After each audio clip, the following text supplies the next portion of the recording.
पिछले वीडियो में हमने विकास दुबे नाम के एक गैंगस्टर की लाइफ हिस्ट्री पे एक नजर डाली थी। वही आज हम उसी गैंगस्टर के एनकाउंटर की पूरी कहानी जानने वाले हैं, जो देश भर में काफी ज्यादा पॉपुलर रही थी। विकास दुबे के एनकाउंटर को लेकर लोगों की अलग अलग थ्योरीज है। कुछ लोग इसे आज भी फेक मांगते हैं, तो वही कुछ के लिए ये किसी वरदान से कम नहीं। विकास दुबे के एनकाउंटर की कहानी हमें सीधा 2020 के जुलाई में बीकरू गांव ले जाती है, जब विकास और उसकी गैंग ने मिलकर पुलिस वालों को मार गिराया था। कानपुर के मेन शहर से करीब 40 किलोमीटर की दूरी पे बेस बीकरू गांव में विकास दुबे का अपना अलग ही स्वैग था। विकास इस गांव का अकेला बादशाह था, जो खुल्लम खुल्ला अपराध करता रहा और उसे हर बार पॉलिटिकल इन्फ्लुएंस द्वारा बचा लिया जाता था।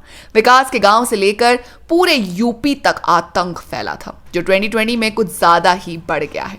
इसी वजह से 3 जुलाई 2020 की रात को police circle officer Devendra Mishra अपने पुलिस टीम के साथ बीकरू गांव पहुंचे। देवेंद्र की इच्छा थी कि वो आज किसी भी हाल में गैंगस्टर का काम तमाम कर दे, लेकिन उन्हें क्या पता था, जिस पुलिस डिपार्टमेंट में वो काम करते हैं उन्हीं में से कोई उनके प्लान के बारे में पहले से ही विकास को बताकर उसे अलर्ट कर देगा। कहा जाता है कि विकास कुछ पुलिस वालों के लगातार कांटेक्ट में था, जो उसे पल पल की खबर पहुंचा देते थे, और कुछ ऐसा ही 3 जुलाई की रात को भी हुआ। एक साथ 3 पुलिस थानों से फोर्स मंगवाई गई और सभी मिलकर सीओ देवेंद्र मिश्रा के गाइडेंस में रात के अंधेरे में बीकरू गांव पहुंचे।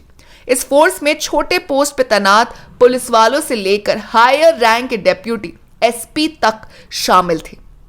सभी ने सोच रखा था कि आज वो गैंगस्टर को अपने कब्जे में लेकर रहेंगे। 40 किलोमीटर का सफर तय कर जब पुलिस बीकरू गांव पहुंची तो वहां का नजारा काफी अलग था। पूरे गांव में अंधेरा छाया हुआ था। पुलिस अपनी गाड़ी को गांव के अंदर ले जाने की पूरी कोशिश कर रही थी, लेकिन एंट्रेंस पे ही एक जेसीबी खड़ा था, जिसे गाड़ी तो दूर लोगों को चलकर जाना भी काफी मुश्किल हो रहा था। पुलिस वाले अपनी गाड़ी से उतर कर और एक एक कर जेसीबी मशीन को पार करते हुए गांव के अंदर बढ़े। पुलिस गांव में थोड़ी दूर चलकर विकास दुबे के घर के पास पहुंच गई। अंधेरा ज्यादा था, जिससे कुछ भी दिखना बहुत मुश्किल हो रहा था। पुलिस ने इस वजह से विकास के घर के छत पे टॉर्च मारी। वही टॉर्च की लाइट जैसे ही छत पे छुपे बदमाशों पे पड़ी, तुरंत ऊपर से जमकर फायरिंग शुरू हो गई। सारे पुलिस वाले अंदर से हैरान और परेशान हो गए। सब दौड़ कर जहां जगह मिल रही थी वहां छुप कर खड़े होकर कवर करने लगे। पहली ही बार में 20 से 22 राउंड तक की फायरिंग हुई, जिससे पुलिस को संभलने का मौका ही नहीं मिल रहा था।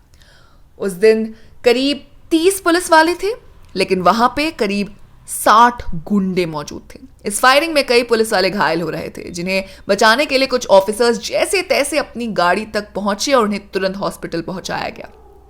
शांत अंधेरे गांव में सिर्फ फायरिंग की आवाज सुनाई दे रही थी। जो भी पुलिस वाला बदमाशों की नजर पे पड़ रहा था, वो सब मारे जा रहे थे। उस दिन किसी का भी बचना मुश्किल लग रहा था। तेज फायरिंग के बीच सीईओ यानी कि सर्कल ऑफिसर देवेंद्र मिश्रा भी खुद को कवर करने के लिए घर की ओर भागे, लेकिन घर का दरवाजा अंदर से बंद था। देवेंद्र चिल्लाते रहे, दरवाजा खोल दो, लेकिन फायरिंग की आवाज से लोग इतना डरे थे कि किसी की हिम्मत ही नहीं हुई। फिर अचानक गोली की आवाज सुनाई दी और देवेंद्र वहीं गिर पड़े। जैसे ही बदमाशों को पता चला देवेंद्र घायल हो गए हैं, तुरंत ही सब गुंडे घर की छत पे कूदे और उन पर लगातार फायरिंग तब तक जारी रखी जब तक कि उनका गुस्सा देवेंद्र के लिए शांत नहीं होता, और देवेंद्र वहीं मारे गए। कोई बचाने वाला नहीं। फायरिंग की आवाज के बीच देवेंद्र की डेड बॉडी वहीं पड़ी रही।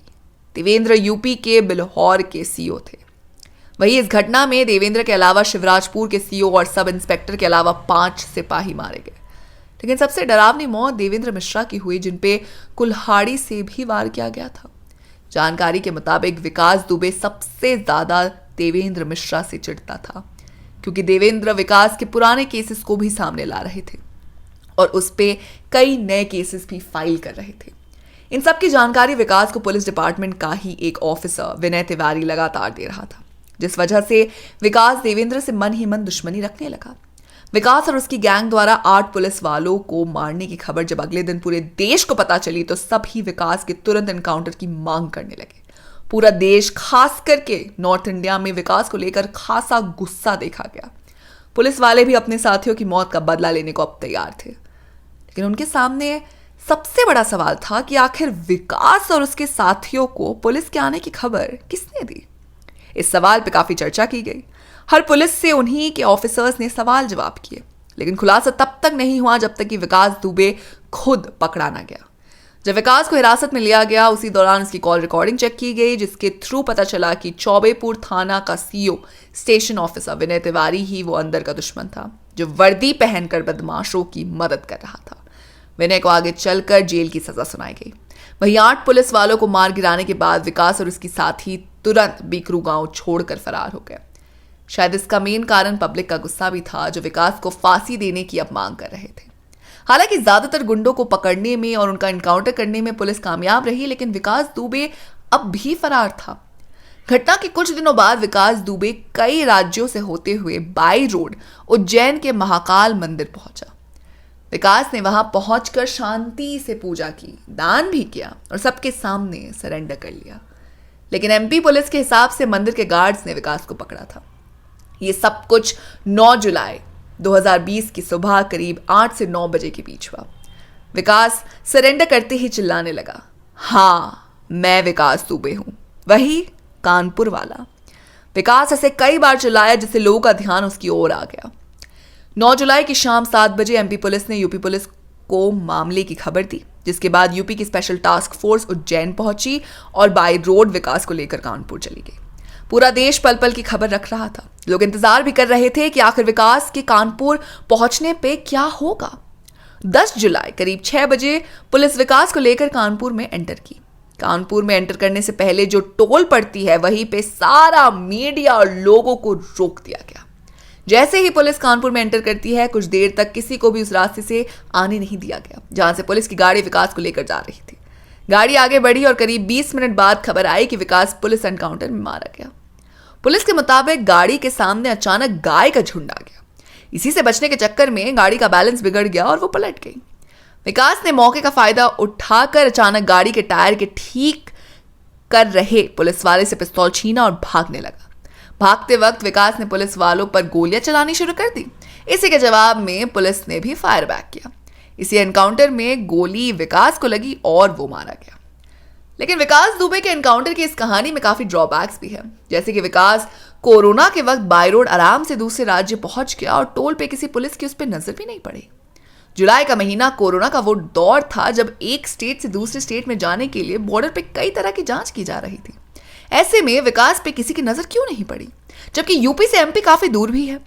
दूसरा ड्रॉबैक ये है कि जिस गैंगस्टर को आज तक पुलिस पकड़ नहीं पाई, उसे मंदिर के गार्ड ने कैसे पकड़ लिया। विकास जब मंदिर में घुसा और पूजा किया, तब चेकिंग के वक्त किसी को उसकी आइडेंटिटी नहीं पता थी। तीसरा सवाल यह है कि विकास दुबे कानपुर का नामी गैंगस्टर था, यूं कहे तो वो यहां का राजा था। ऐसे में उसी की जगह पे कोई उसे इतनी आसानी से कैसे मार सकता है। पुलिस के मुताबिक विकास के पैर भी बंधे थे, तो फिर वो भाग कैसे रहा था। एनकाउंटर वाले स्पॉट को पहले ही क्यों खाली करवा दिया गया, और जब वो जगह खाली थी तो गाय का झुंड कहां से आया, जैसे और भी तमाम सवाल है जिसके जवाब अभी तक नहीं मिल पाए हैं और ना ही दोस्तों कभी मिलेंगे। जानकारों का मानना है कि विकास अब भी जिंदा है, बस नए नाम और चेहरे के साथ घूम रहा है। हालांकि इसकी किसी ने पुष्टि नहीं की। वैसे आपको कहीं जाने की जरूरत नहीं, क्योंकि भले ही इस गैंगस्टर का एनकाउंटर हो गया है, लेकिन कहानी अब भी बाकी है। जी हाँ, आगे हम जानेंगे कि आखिर किस तरह का खुलासा विकास ने एमपी पुलिस के पूछताछ के दौरान किया। हमें इसमें कई सारे और भी राज का पता चलेगा जो विकास दुबे से जुड़े हैं।